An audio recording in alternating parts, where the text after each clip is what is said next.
لو مهتم بجديد والمفيد في عالم التطبيقات اشترك في قناتي وأنا هقولك وظيفة كل تطبيق مزايا وعيوب. ارتيم تطبيق حجمه 32 ميجا محمله أكتر من مليون مستخدم. تقدر عن طريق التطبيق دوت إن أنت تحول أموالك لأي مكان في العالم بشكل سريع وآمن. كمان تقدر عن طريق التطبيق دوت إن أنت تشتري العملات الرقمية وهو بيدعم كثير من العملات الرقمية.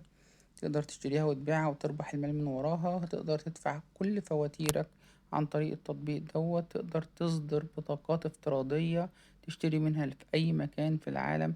كمان تقدر تعمل تحويل للعملات الرقمية. مميزات التطبيق هي سهولة الاستخدام، الواجهة سهلة جدا وسلسة، الأمان العالي، كمان رسوم مخفضة على الفواتير اللي بتدفعها أو التحويلات اللي بتعملها. كمان بيدعم كتير من العملات المشفرة على مستوى العالم وخدمة العملاء فيه مميزة جدا.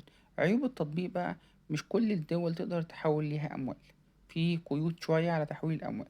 كمان التحقق من الهوية بتاعتك عشان يعمل تحقق من هويتك وتقدر تبقى يعني عندك اكونت على التطبيق وحساب دولي تستخدمه زي ما انت عايز.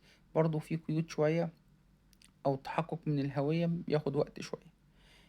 كمان ممكن التطبيق يتعرض لانقطاعات في الإنترنت أو في مشكلة من وقت للتاني في التطبيق، فأنت لازم تبقى عارف إن في حاجات ممكن تقابلك زي كده. ممكن تقرأ التعليقات بتاعة المستخدمين، تقدر تقرأ الشروط والأحكام بتاع التطبيق عشان تقدر تستخدم ارتيم بأمان.